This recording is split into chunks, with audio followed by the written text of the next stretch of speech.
तो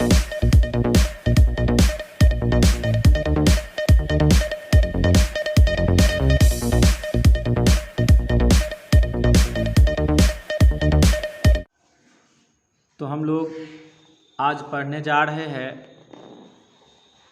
फिजिक्स का दूसरा चैप्टर प्रकाश का अपवर्तन, जिसे अंग्रेजी में रिफ्रैक्शन ऑफ लाइट कहते हैं।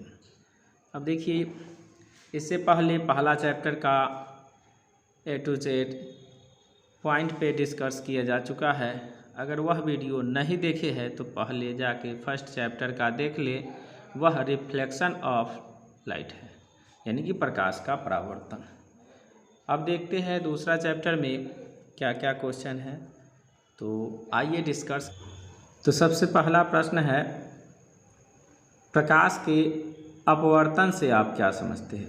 यानी कि ये चैप्टर का ही नाम है प्रकाश का अपवर्तन। तो वही क्वेश्चन है सबसे पहला, प्रकाश के अपवर्तन से आप क्या समझते हैं? तो देखिए, इसका उत्तर होगा यानी प्रकाश की किरणों को एक पारदर्शी माध्यम से दूसरे पारदर्शी माध्यम में जाने पर दिशा परिवर्तन की क्रिया को प्रकाश का अपवर्तन कहते हैं। यानी कि जब प्रकाश की किरण एक माध्यम से दूसरे माध्यम में प्रवेश करता है तो वह अपने दिशा में परिवर्तन कर लेता है। यही दिशा में परिवर्तन करने की क्रिया को ही प्रकाश का अपवर्तन कहते हैं। जैसे यहाँ पे देख लीजिए, अगर ये कांच का सिल्ली है इस तरह से, और इसमें जब प्रकाश के किरण को गुजारा जाता है तो ये आया, लेकिन ये सीधा नहीं जाकर ये कुछ हट जाता है। यानी इसको जाना चाहिए बिल्कुल इस तरह जाता, लेकिन इस तरह ना आके ये हट जाता है और फिर ऐसे। यही सीधा नहीं जाने की क्रिया, यानी कि एक माध्यम से जब दूसरे माध्यम कांच में प्रवेश करता है तो ये दिशा परिवर्तन कर लेता है। यानी कि सीधे न जाकर दिशा परिवर्तन करके फिर आगे निकलता है।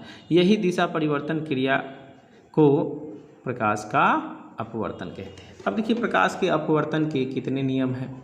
तो प्रकाश के अपवर्तन के दो नियम हैं। प्रकाश के अपवर्तन के दो नियम हैं। तो पहला, आपतित किरण आपतन बिंदु पर अभिलंब और आपतित किरण तीनों एक ही समतल में होते हैं। और दूसरा है, किन्हीं दो माध्यमों और प्रकाश के किसी विशेष वर्ण के लिए आपतन कोण की ज्या और अपवर्तन कोण की ज्या का अनुपात एक नियतांक होता है, यानी एक नियतांक होता है। अगला क्वेश्चन है,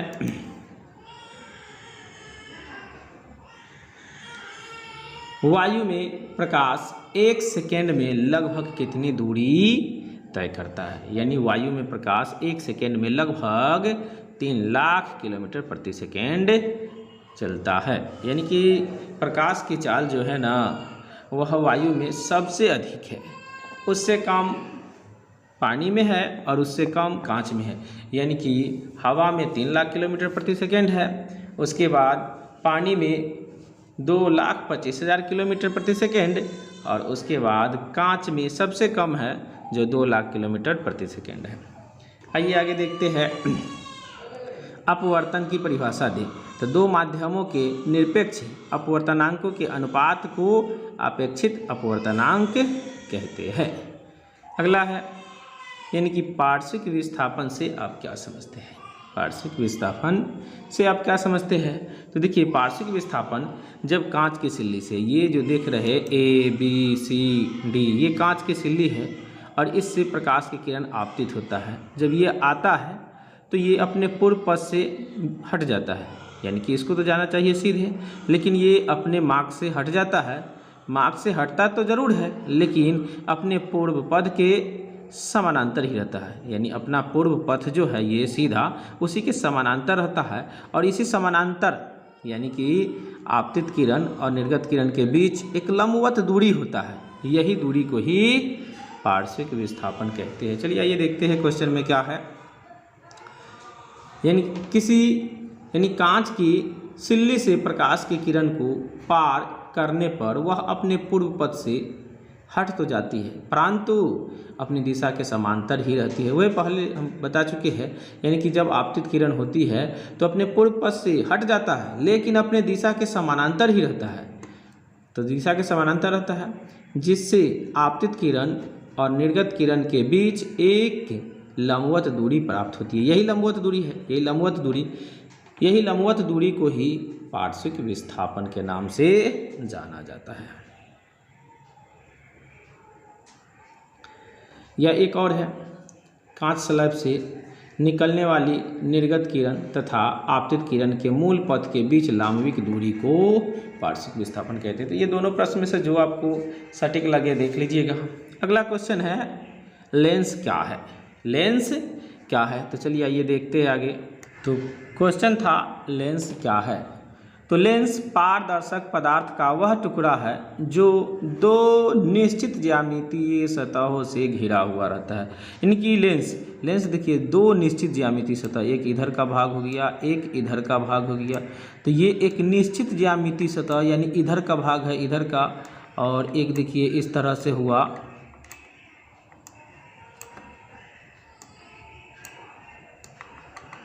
तो यहाँ देखिए दो निश्चित ज्यामितीय सतहों से घिरा हुआ है, यानी इधर का पार्ट और इधर के पार्ट, यानी दो निश्चित ज्यामितीय सतह से।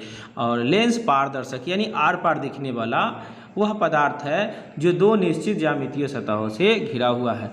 तो इसको लेंस पारदर्शक पदार्थ का वह टुकड़ा है जो दो निश्चित ज्यामितीय सतहों से घिरा रहता है। अब देखिए लेंस कितने प्रकार के हैं? तो लेंस दो प्रकार के हैं। पहला है उत्तल लेंस या अभिसारी लेंस, दूसरा अवतल लेंस या अपसारी लेंस। चलिए आगे देखते हैं फिर। उत्तल लेंस किसे कहते हैं? उत्तल लेंस किसे कहते हैं? तो कांच का वह टुकड़ा जिसकी बीच का भाग किनारों की अपेक्षा अधिक मोटा होता है, उसे क्या कहते हैं? उत्तल लेंस। तो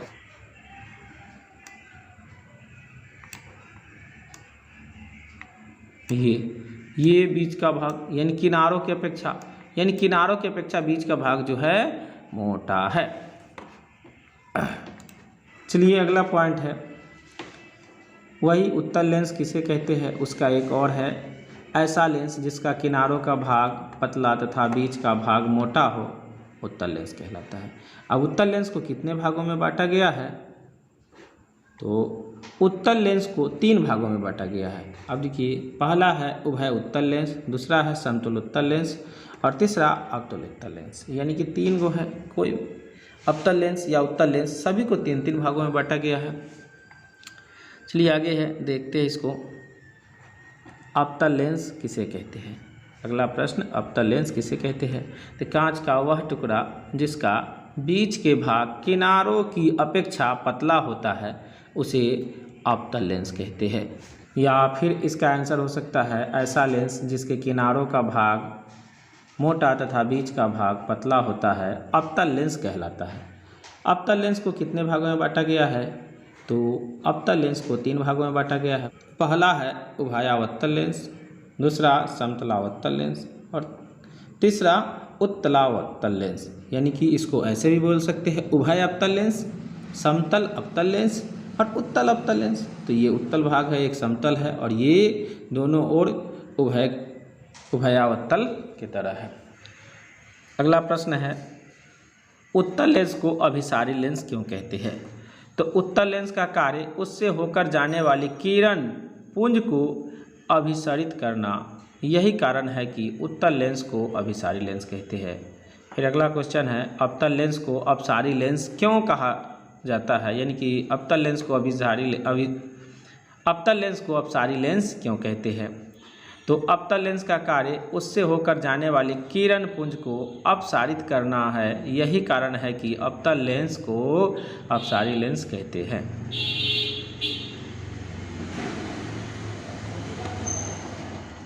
अगला प्रश्न है, उत्तल लेंस तथा अवतल लेंस में अंतर बताएं। तो उत्तल लेंस तथा अवतल लेंस में निम्नलिखित अंतर है। पहला देखिए, उत्तल लेंस किनारों की अपेक्षा बीच में मोटा होता है, लेकिन अवतल लेंस किनारों की अपेक्षा बीच में पतला होता है।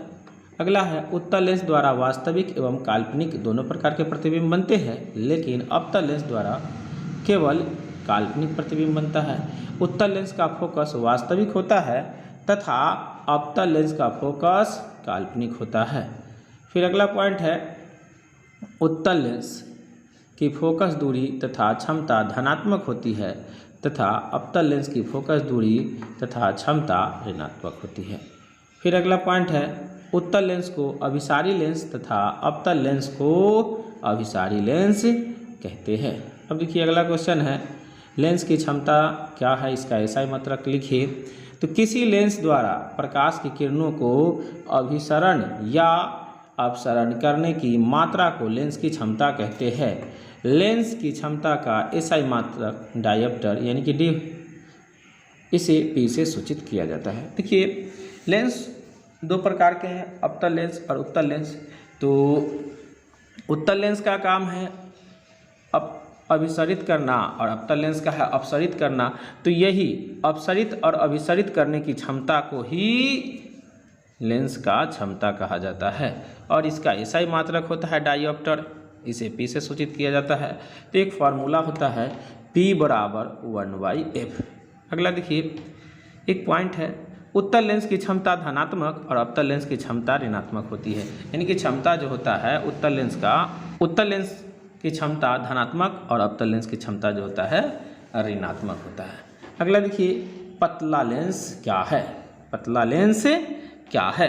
पतला लेंस एक ऐसा लेंस है जिससे होकर जाने वाली प्रकाश की किरण यानी कि किरण जो है सो लेंस से अपवर्तन के बाद बिना विचलन के सीधे निकल जाती है। अगर लेंस मोटा होता है तो जैसे ही उससे प्रकाश जाता है तो वहाँ पे अपवर्तन होता है, लेकिन पतला लेंस का कार्य है कि उससे जाने वाली प्रकाश को अपवर्तन नहीं होता है, वह बिना विचलन के बिना इधर उधर हुए वह आगे की ओर निकल जाता है।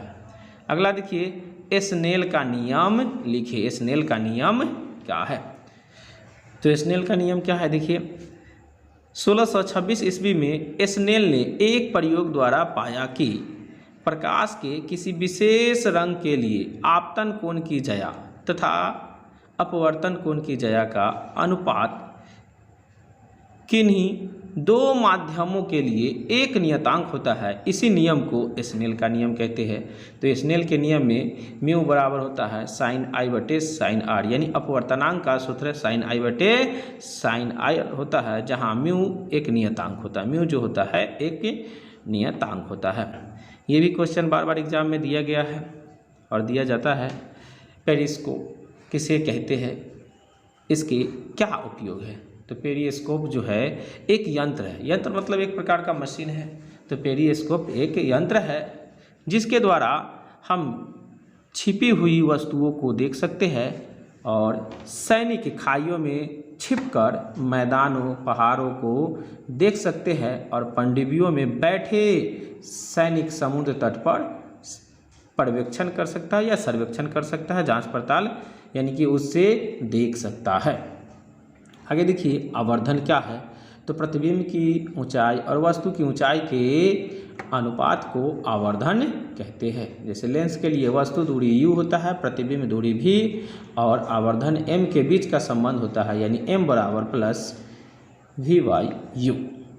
अगला है प्रतिबिंब किसे कहते हैं? तो किसी बिंदु स्रोत से आती प्रकाश की किरणें लेंस से अपवर्तन के बाद जिस बिंदु पर मिलती है या जिस बिंदु से आती हुई प्रतीत होती है उसे उस बिंदु स्रोत का प्रतिबिंब कहते हैं। अगला देखिए प्रतिबिंब कितने प्रकार के हैं? तो प्रतिबिंब दो प्रकार के हैं, पहला वास्तविक प्रतिबिंब और दूसरा आभासी या काल्पनिक प्रतिबिंब।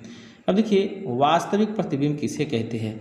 तो किसी बिंदु स्रोत से आती किरणें अपवर्तन के बाद जिस बिंदु पर वास्तव में मिलती है उसे उस बिंदु स्रोत का वास्तविक प्रतिबिंब कहते हैं। यानी वास्तविक प्रतिबिंब पर्दे पर प्राप्त किया जा सकता है और वास्तविक प्रतिबिंब वस्तु की अपेक्षा हमेशा उल्टा होता है। चलिए अगला पॉइंट है आभासी प्रतिबिंब किसे कहते हैं? तो आभासी प्रतिबिंब यानी किसी बिंदु स्रोत से आती किरणें अपवर्तन के बाद जिस बिंदु से आती हुई प्रतीत होती है उसे उस बिंदु स्रोत का आभासी प्रतिबिंब कहते हैं। यानी आभासी प्रतिबिंब को पर्दे पर प्राप्त किया नहीं जा सकता, यानी आभासी प्रतिबिंब को पर्दे पर प्राप्त नहीं किया जा सकता है और आभासी प्रतिबिंब वस्तु की अपेक्षा हमेशा सीधा होता है। तो इस चैनल के माध्यम से जुड़े रहे और इस प्रकार का हर एक पॉइंट पे पॉइंट आपको डिस्कस करके डायग्राम के द्वारा आपको साइंस के हर एक टॉपिक को समझाया जाएगा। पहले फिजिक्स पढ़ाएंगे, उसके बाद केमिस्ट्री और बायोलॉजी, प्रत्येक चैप्टर का प्रत्येक पॉइंट पे डिस्कस करके वीडियो अपलोड किया जाएगा।